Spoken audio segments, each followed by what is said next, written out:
Hey guys, this is Ashley from the Heavenly Hills Homestead. I'm just up here in the office and wanted to talk to you guys about the differences between a hobby farm and homesteading. So come along with me and I hope you enjoy.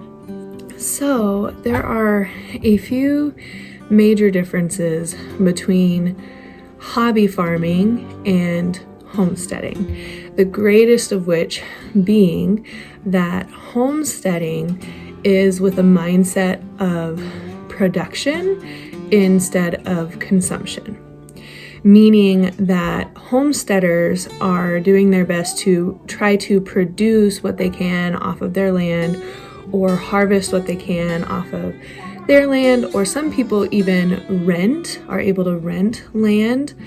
For example, some people will rent pasture and raise cows on that for their homestead, but they don't actually own the land.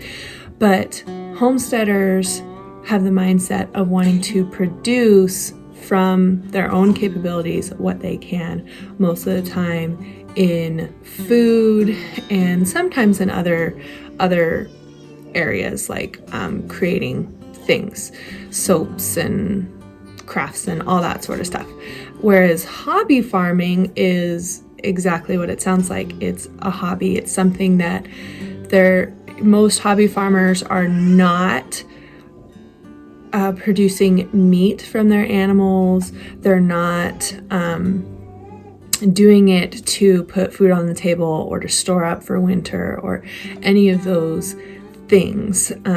And there's nothing wrong with either of these things. They're just different. And some people get confused between the two. So hobby farming, it's common, and many people do hobby farming with animals, and the difference is that the animals are pets. And again, there's nothing wrong with that. I have pets, and I'm a homesteader, but I'm not a hobby farmer. And when I'm talking about pets, I mean like they'll have something like pigs, which normally people would raise for meat, and they'll raise them as a pet. Maybe they'll have a petting zoo, or they just do it for fun, or they just do it because they like it. Another example would be goats. They're not having goats because they're trying to milk them or anything, but they like goats and that's what they do. But for us, homesteading, we are doing our best to try to be self-sufficient and more self-sufficient as time goes on, and produce what we can off of our homestead. So homesteaders often, we are gardening and we are raising some sort of animals depending on how much space you have, depending how much time you have, or how much you actually want to do. Not all homesteaders are going to do all the barnyard animals, and not all homesteaders are actually going to do any animals if they don't want to or don't have the space. So for us on our homestead, right now we have a large vegetable garden, and we have 12 egg-laying hens, and we have a rooster with those egg-laying hens. We raise our own chickens for meat each year, and that is producing a lot of meat for our family. So this last year, we were able to hatch, grow, and harvest around 40 chickens this year for our family, and that's in our meat freezer. We also hunt from our land, so you don't always have to raise animals to be able to get the meat. We are fortunate enough where we live, we're able to hunt on our actual property, and we have lots of hunting land around our property, public hunting land, where we can go harvest. So this year we were able to harvest 2 deer from our property to produce for the family. Another thing that we do in this area, because we haven't established the ability to do it on our own property yet, is foraging. So things like elderberries. I don't have any elderberry plants, and actually elderberries grow wild here in North Idaho, just along the sides of the road and in the mountains.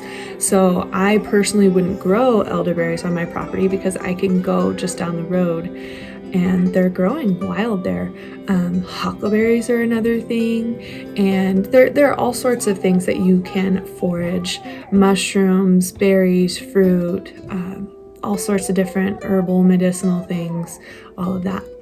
So, but that's pretty small scale for our goals for homesteading. Obviously, we dream to, within the next few years, to start raising more of our own meat, in particular cows and pigs.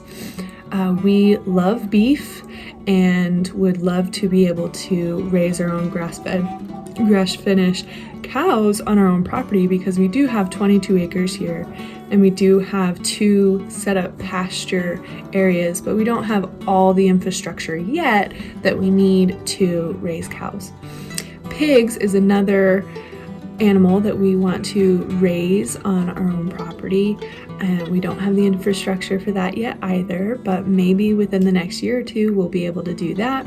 We love eating pork, and it would be so nice to be able to raise it on our own land, to know that the animal was well cared for and lived a good life, and it was healthy, and it was eating all the things that it would if it were in nature.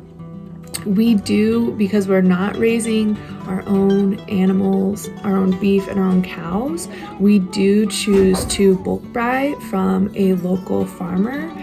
And you can do this as well, no matter where you are. Even if you're living in the city, you can find farmers. You just have to look around, ask around, get in touch with some other homesteaders or people who also bulk buy. Often large families will bulk buy, and we'll buy like half a cow or a whole cow at a time, or a whole hog at a time, and put that in our freezer.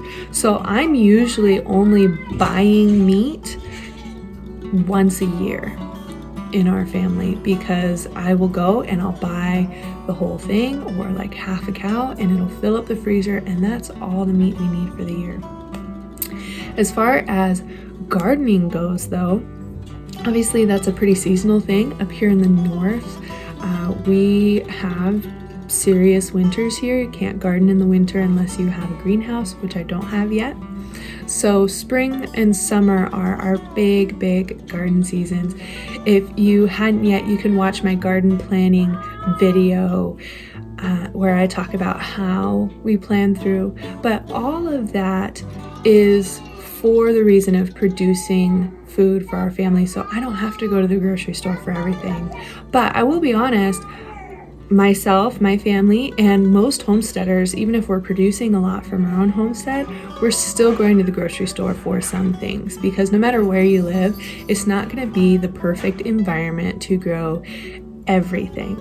For example, I can't easily grow citrus fruit where I live. I'm just too far north and it's too cold.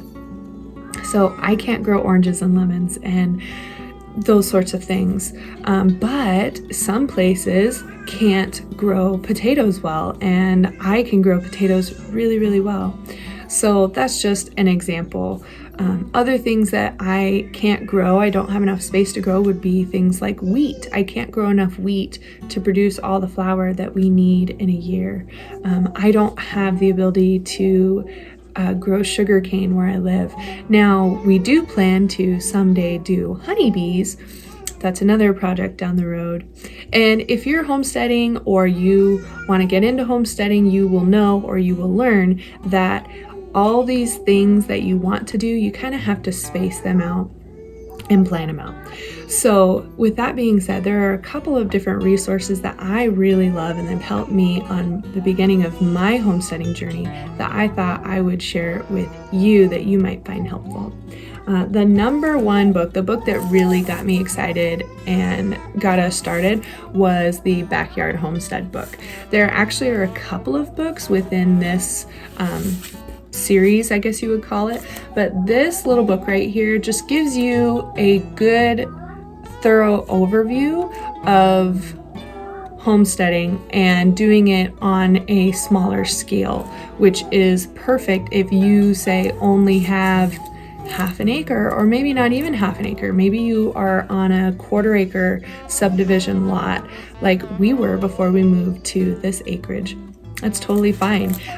This can show you how you can easily divvy up that property and have your garden and have your chickens and all of that stuff, as long as county ordinances. I know if you're in a suburb area, not all counties and not all neighborhoods will allow you to have things like chickens, but you can certainly garden. So yeah, this book has everything from basic gardening to even some small livestock. So this Backyard Homestead is fantastic. Really love this. If you're on a bigger homestead or you have the ability to do a grander scale of livestock, I would recommend this. This is the Backyard Homestead Guide to Raising Farm Animals. Now this has everything from chickens, turkeys, ducks, geese, all the way up to cows, and how to raise them, how to contain them properly, like fencing and all of that, how to butcher them, all that stuff, what to feed them. And it's really a good resource if you're wanting to start producing your own meat. But again, not everybody does produce their own meat, and if you don't or you're not able to, I would highly recommend finding a local farmer or a local ranch where you can buy in bulk. Not only because that will be way cheaper than buying at the grocery store, but also it's supporting our local farms, and our local farms keep us going, and we don't want those to die out. It's a small business thing. So if you can, buy from a local farmer. All you have to do is a little digging to find them. So this book about farm animals is fantastic. Another book within the Backyard Homestead, they do have a planner. So if you're kind of clueless as to like, what do I do different during the different seasons, how do I kind of plan this out? Last year, this was a new thing for me. I had grown up kind of gardening, but we didn't live in a place, I didn't grow up in a place where we had serious winters or anything like that. So trying to figure out the different chores and tasks that I need to do in advance before gardening season, or with chickens, I didn't grow up with chickens, kind of learning. This is a great planner to help you plan things out and realize like, okay, yes, it's the dead of winter, but I can do XYZ chores and it'll help me prepare for spring and summer. And once you are homesteading, especially once you have livestock, there is always something to do. Always something to do, whether you're mucking stalls or changing bedding, or you're planting in the garden, or you're canning and preserving. There's always something to do. Even if it's dead of winter and nothing's growing outside, there's stuff to do. So those are my three top resources for like homesteading books. Another thing that I would recommend for homesteaders or people interested in homesteading would be to look into foraging and growing herbs.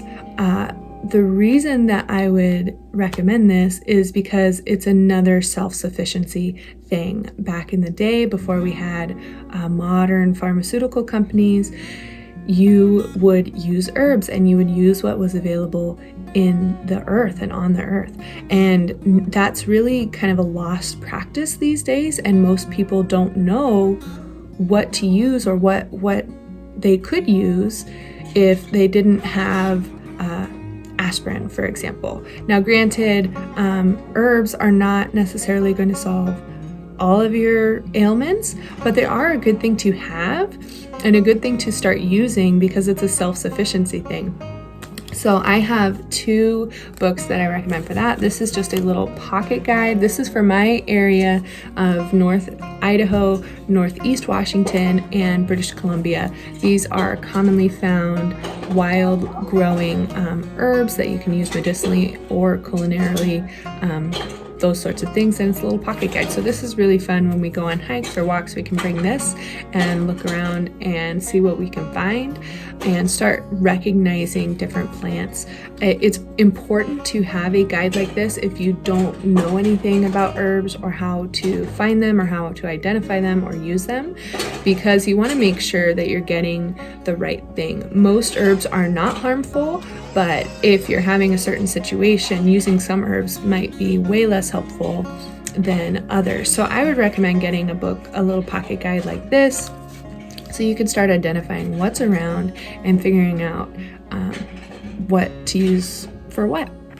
This is another book. I got this at the local Mennonite grocery store that we have here in our area, and it's called the Backyard Pharmacy, and it takes, like, I think it's the top 10 herbs that you can grow in your garden or find. Let me see. Check. Yeah, it's like the top 10, and it goes through and it gives you a very, very thorough, like 10 pages worth about that herb, how to grow it, what to use it for, and how to use it. So this is a fantastic book to have. And again, this is all about self-sufficiency. Even if you are not going to homestead, and maybe you are just a hobby farmer and you just like having pet pigs and pet turkeys and whatever, it's totally fine. I would still recommend, though, looking into how you can be more self-sufficient. That way, when we do have shortages in things, or you're not able to find certain things, you can have stores in your own storage, not stores that you go to, but you can have your own stores in your storage and make do. And I will say too that it's homesteading can be hard work. It is hard work, but it is simple and so satisfying. I can't tell you how much satisfaction I get when I can look in my pantry and look at all those canned jars and say, I grew that for my garden, or I canned that and I bought for bulk from a local farmer, or I look at my freezer and I see all of the chickens and know that I raised those from little baby chicks and they grew up and then I processed them and they're nourishing my family. There's a lot of reward in that. So I really hope that you enjoyed this video talking about the differences between hobby farming and homesteading, and me sharing a couple of my favorite resources with you. If you did, I would love it if you give me a like and a subscribe. Leave a comment below if there are any kinds of videos that you want to see in my upcoming videos. And until next time, welcome to the homestead.